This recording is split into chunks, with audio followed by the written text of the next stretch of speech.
Mesdames et messieurs, j'éprouve un plaisir particulier de retourner dans un endroit qui est aujourd'hui considéré comme un des paysages les plus féeriques de notre pays. Et surtout que j'ai appris que vous avez une falaise rouge ici. La vallée de Féané est un lieu qui me tient beaucoup à cœur. Quand j'étais le leader de l'opposition, il se préparait un désastre écologique quand les autorités avaient décidé que l'autoroute du Sud-Est devrait passer par la vallée.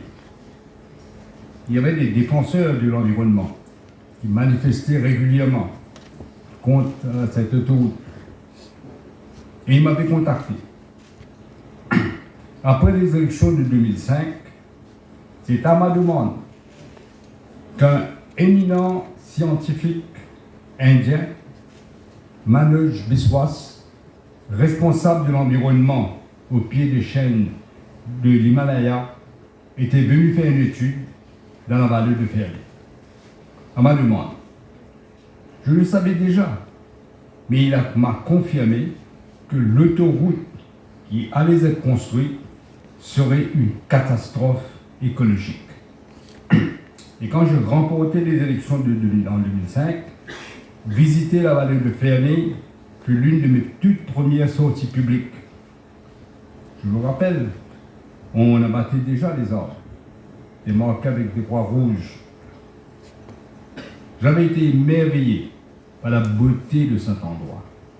C'est ainsi que j'ai pris la décision d'empêcher la destruction de ce patrimoine naturel, de notre patrimoine. Et j'en suis sûr, je suis heureux aussi, pour les jeunes et pour les générations à venir. Je dois vous dire, dans ma démarche, j'ai résisté à toutes sortes de lobbies, de pression, de chantage, même au sein de mon gouvernement.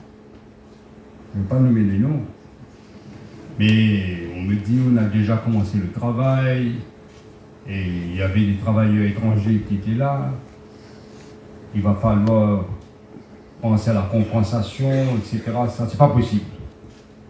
Et j'ai répondu que si vous avez la volonté, tout est possible. Et j'ai arrêté le projet. Et je suis fier que je l'ai fait. Je profite de l'occasion pour remercier la vallée de Féané Conservation Trust pour le travail exceptionnel abattu pour gérer les 200 hectares, à peu près hectares, de la réserve naturelle.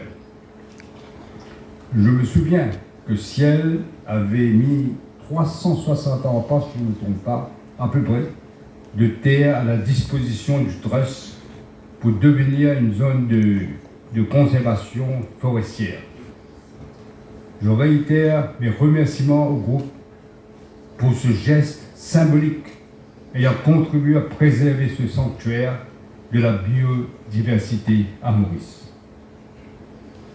C'est avec cette même philosophie que j'ai lancé le projet Maurice île Durable en 2008, avec le concours du professeur Joël de René, que je ne connaissais pas à l'époque, mais il avait une réputation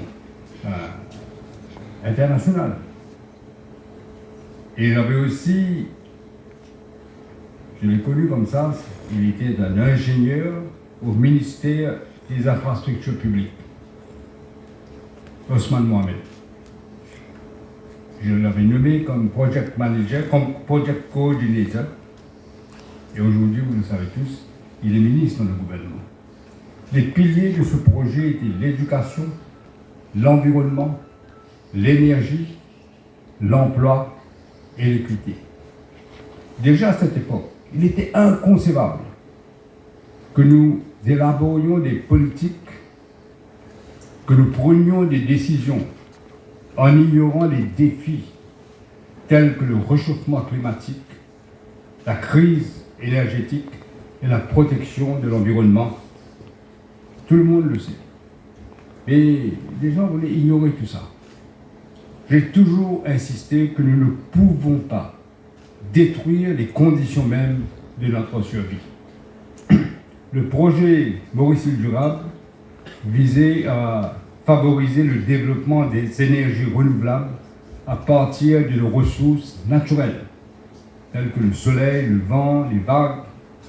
Mon objectif était aussi de sensibiliser la population pour que chaque Mauricienne, chaque Mauricien se sente réellement concerné par la protection de l'environnement.